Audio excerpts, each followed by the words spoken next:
오늘 우리에게 주시는 하나님의 말씀은 열왕기하 5장 1절부터 4절까지의 말씀입니다.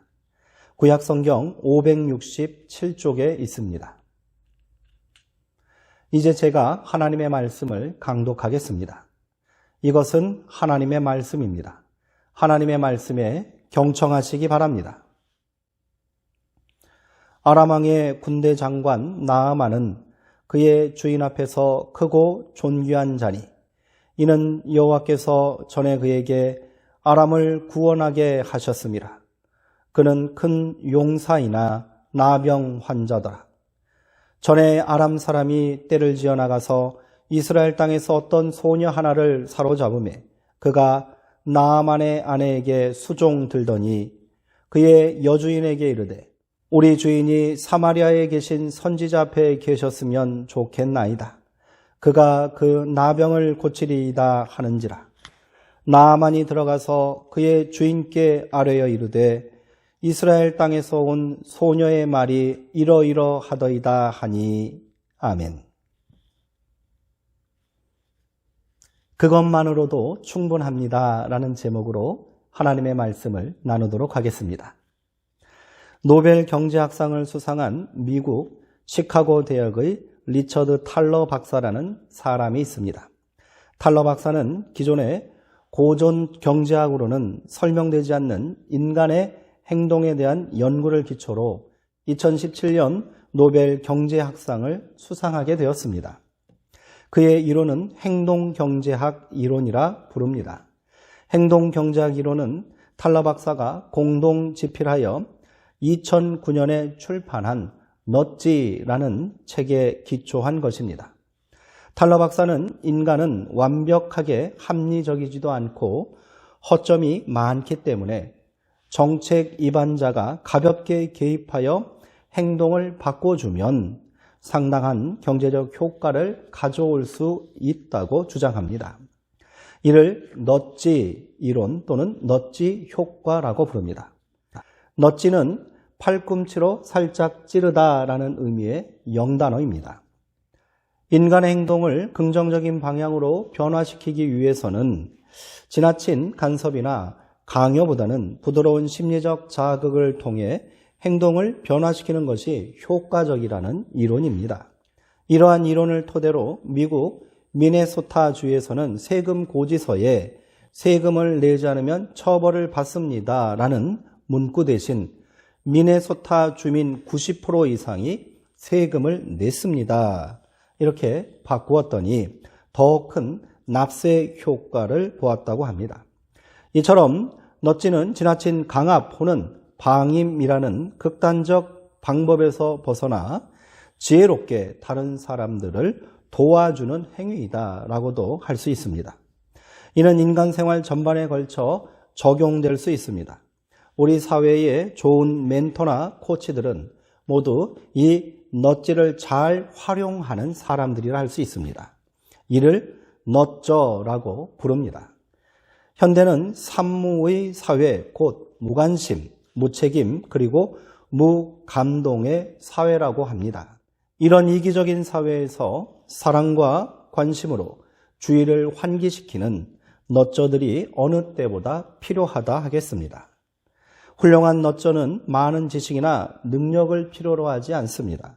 타인을 깊이 이해하고 그의 행동을 공감하는 따뜻한 시선과 배려하는 마음만 있으면 누구나 넛저가 될 수 있습니다. 그런 의미에서 신앙인이야말로 진정으로 이 사회에 꼭 필요한 넛저들이 아닌가 하는 생각이 듭니다. 오늘 본문은 나아만에 관한 이야기입니다. 나아만은 아람이라는 나라의 군대 장관이었습니다. 그는 왕의 신임을 받는 충성스러운 신하요, 백성들에게 칭송을 받는 용맹스러운 장수였지요. 계속되는 북이스라엘과의 전투에서 전쟁을 항상 승리로 이끈 국민 영웅입니다. 그런데 그가 나병을 앓고 있었다 하니 왕을 비롯해 온 나라 백성들이 얼마나 큰 근심 가운데 있었을지 짐작이 갑니다. 그의 병을 고치려고 나라 안에 용한 의사들도 다 동원됐을 것이고요. 좋다는 약은 다 써보았을 겁니다. 그런데 병이 나아질 기미가 보이지 않습니다. 그러던 중 나아만의 집에서 종살이 하던 어린 소녀가 여주인에게 슬쩍 지나가는 말 한마디를 건넸다는 겁니다. 이 아이는 북이스라엘에서 포로로 잡혀온 아이였습니다. 이 아이가 여주인에게 전한 말은 이러합니다. 우리 주인님이 북이스라엘의 사마리아 땅에 계신 선지자를 만나면 나병을 고칠 수 있을지 모르겠습니다. 평소 같으면 이런 어린 계집종의 말을 귀담아 들을 리 없지만 상황이 상황인지라 지푸라기라도 잡을 요량으로 나아만은 위험하고 대담한 결심을 하게 됩니다. 그는 왕을 찾아가 소녀의 말을 전하며 이스라엘로 가겠다고 말합니다. 왕은 이를 흔쾌히 허락하여 이스라엘 왕에게 보내는 편지와 금은 보화까지 챙겨서 보내줍니다.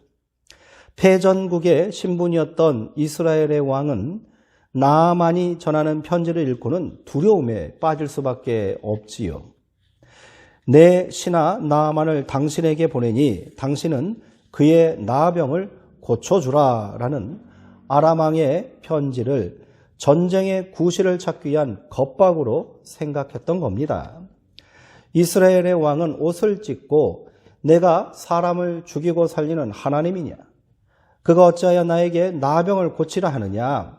이는 분명 시비거리를 찾으려는 것이 분명하다. 이리 생각하며 두려움과 공포에 사로잡히고 말았습니다. 이 소식을 선지자 엘리사가 듣게 된 거지요. 나아만의 집의 어린 계집종이 말한 그 사람이 바로 엘리사였던 겁니다. 엘리사는 이스라엘 왕에게 나아만을 자기 집으로 보내라고 말했습니다. 이에 나아만은 병거를 이끌고 엘리사의 집을 찾아가게 되지요.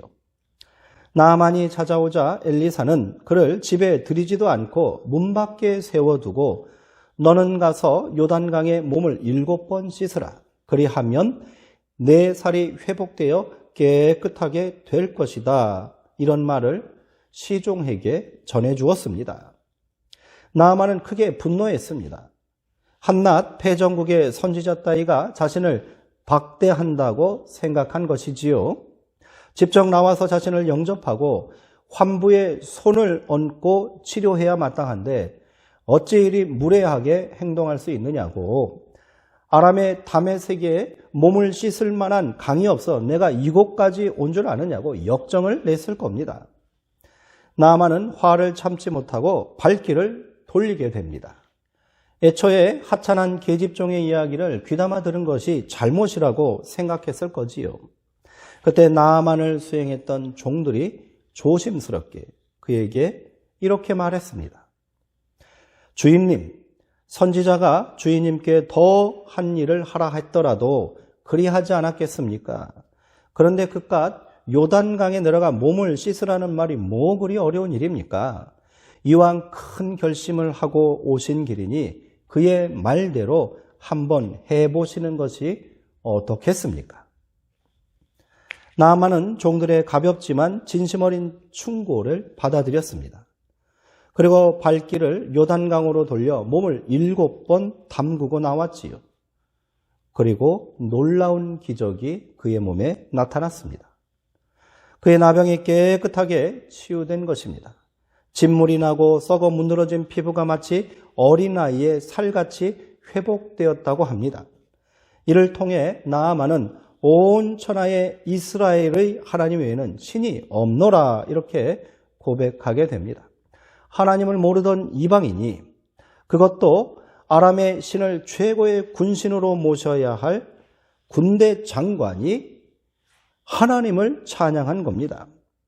이를 통해 나아만은 자신의 병만 고친 것이 아니라 살아계신 하나님을 만나고 하나님을 경배하는 믿음의 사람으로 다시 태어나게 된 것이지요. 이 이야기에서 중요한 인물은 당연히 선지자 엘리사입니다. 그러나 엘리사의 역할은 일어난 기적에 비해 미미하기만 합니다. 또한 엘리사는 나아만이 불만처럼 직접 그를 만나주지도 않았습니다. 거창한 의식을 치르거나 치료 행위를 하지 않더라도 직접 나와 기도라도 한번 해줄 법한데 엘리사는 귀하신 몸을 몸 밖에 세워두고 성의 없이 명령만 내린 겁니다. 나아만의 입장에서는 자신을 조롱하는 것으로 느꼈을지도 모릅니다. 엘리사의 성의 없는 태도에 화가 난 나아만은 다시 본국으로 돌아가려 하지 않았습니까? 이 이야기는 이렇게 허무한 해프닝으로 끝날 수도 있었지요. 그러나 여기 진짜 주인공들이 있습니다. 우선 나아만 장군에게 선지자를 소개시켜준 이스라엘에서 잡혀온 여자아이입니다. 이 계집종은 감히 하나님을 언급하지도 못하고 선지자 엘리사의 이야기만 전했을 뿐입니다. 이 아이도 엘리사를 직접 만나보지는 못했던 것 같습니다. 그저 그가 하나님의 이름으로 행하는 기적에 대한 소문만 들었겠지요. 그러나 이 아이가 결국 림몬신을 섬기던 이방인 나아만이 하나님을 만나는데 결정적인 역할을 감당했다는 것을 기억해야 합니다. 우리는 이 아이가 누구인지 어떠한 사연이 있는지 알 수 없습니다. 이름도 알려지지 않은 이 이스라엘 소녀, 이 아이가 남편의 병으로 근심하고 있던 여주인에게 그저 지나가는 소리로 혼잣말처럼 던진 말이 놀라운 기적의 단초가 된 것입니다. 사실 이 일의 모두가 하나님의 계획 가운데 있었다고 할 수 있습니다. 지체노없고 용맹스러운 군대 장관 나아만. 그러나 나병 앞에 그의 능력과 힘은 무기력하기만 합니다. 인간은 이처럼 유한하고 나약한 존재일 뿐입니다. 아무리 강한 존재라 해도 한없이 연약해질 수 있고 아무리 높은 지위를 누린다 해도 속절없이 낮아질 수 있는 것이 인간입니다. 한 나라의 전쟁 영웅이자 충성스러운 신하라 할지라도 나병에 걸린 그를 사람들은 꺼릴 것이고 멀리했을 겁니다. 자신의 무력함을 뼛속 깊이 깨달았으나 이를 어떻게 해결할지 몰랐던 나아만에게 다행스럽게도 하나님을 알고 있는 너쩌가 있었던 겁니다. 바로 이스라엘에서 전쟁의 전리품으로 잡혀온 소녀입니다. 이 어린 소녀가 나아만이 하나님께로 나아가도록 한 너쩌가 되었던 거지요. 하나님의 역사는 여기서 끝나지 않았습니다. 그의 종들 또한 훌륭한 너쩌 역할을 했습니다. 나아만은 자신의 지위에 걸맞은 대우를 받지 못했다는 생각에 분노한 것 아닙니까? 나병에 걸렸지만 아직 그의 교만이 완전히 꺾이지 않은 겁니다. 그래서 먼 길을 왔음에도 결정적인 순간에 돌아가려 했던 겁니다. 이때 나아만의 종들이 나와서 그를 너쩌했습니다. 옆구리를 살짝 찔러준 거지요. 그런데 요단강에 가서 씻어 깨끗하게 하라고 하는데 그것 좀 못할 까닭이 어디 있습니까? 종들은 부드러운 계획을 통하여 그를 환기시켰고요. 나아만으로 하여금 바른 선택을 하도록 유도했습니다. 한 사람이 하나님 앞에 나오기까지는 간단하지 않은 과정과 단계가 있습니다. 나아만의 경우 그 과정마다 너쩌들이 있었습니다. 이스라엘에서 잡혀온 어린 소녀와 이스라엘까지 나아만을 수행했던 종들이 바로 그들이 아닙니까? 어린 계집종의 말을 귀담아 듣고 남편에게 전한 그의 아내나 대치 중인 적국으로 가겠다 말하는 신하를 편지와 예물까지 챙겨보낸 아람의 왕도 나아만이 중요한 결정을 하고 중도에 포기하지 않고 행동하게 한 너쩌 역할을 한 것입니다. 도중에 한 사람이라도 나아만이 이스라엘 행을 반대하거나 방관했더라면 그는 결코 하나님의 구원을 경험할 수는 없었을 겁니다. 구원의 역사는 이처럼 서로 다른 다양한 고리들이 연결되어 완성되는 것입니다.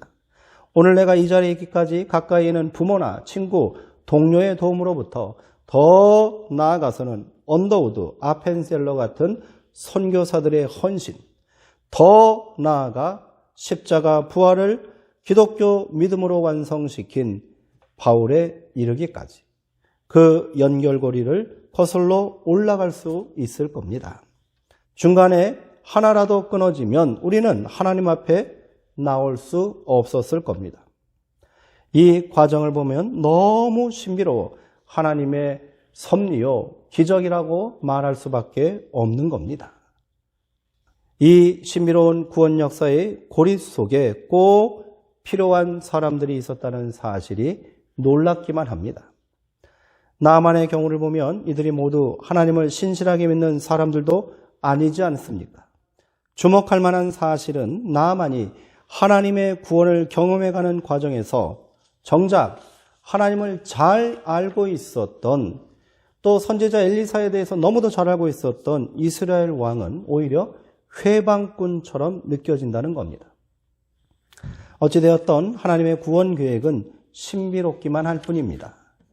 오늘 우리가 왜 매 순간 진실한 마음으로 사람을 대하고 만나고 행동해야 하는지 새삼스럽게 깨닫게 되는 겁니다. 세상에서 교회가 자꾸 힘을 잃어갑니다. 맛을 잃고요, 빛을 발하지 못하고 있습니다. 코로나 사태가 어느 정도 잠잠해졌는데도 교회는 여전히 활기를 찾지 못하고 있습니다. 우리가 복음을 탁월하게 그리고 효과적으로 전하지 못했기 때문입니까? 여전히 이 사회에서 영향력이 부족하고 교회가 힘이 적기 때문입니까? 아닙니다. 우리가 그들에게 부드럽게 넛지하며 다가가지 않았기 때문은 아니겠습니까? 사람의 행동을 변화시키는 요인이 그저 팔꿈치로 옆 사람을 툭 치는 것만으로도 충분하다는 넛지 이론이야말로 진정으로 기독교인들이 새겨들어야 할 말입니다. 세상 사람들은 기독교인들이 무례하다고 생각합니다. 자기 생각만 옳다고 강요하는, 말도 안 통하는 고집불통이라고 멀리합니다. 예수천당 불신지옥을 외치던 시절은 지나갔습니다. 자기 잘난 맛에 사는 세상 아닙니까? 그래서 우리는 더 부드럽고 더 친절하게, 조용하게 다가가야 하는 겁니다. 그리고 겸손히 믿음의 선한 행실을 사람들에게 보여주어야 하는 겁니다. 그럴듯한 말보다 진실함이 보이는 작은 행동이 사람의 마음을 움직이는 것 아닙니까? 상대방을 배려하고 깊은 애정을 가지고 다가가십시오. 나아만 집에 끌려와 종살이 하던 소녀가 이스라엘의 원수와도 같은 나아만에게 적개심만 품고 있었다면 그는 절대로 선지자 얘기를 하지 않았을 겁니다. 우리도 그래야 하는 겁니다. 그저 나와는 삶의 방식과 생각이 다른 사람이라고 외면해서는 안 된다는 겁니다. 애정을 갖고 이웃의 형편을 살피셔야 합니다.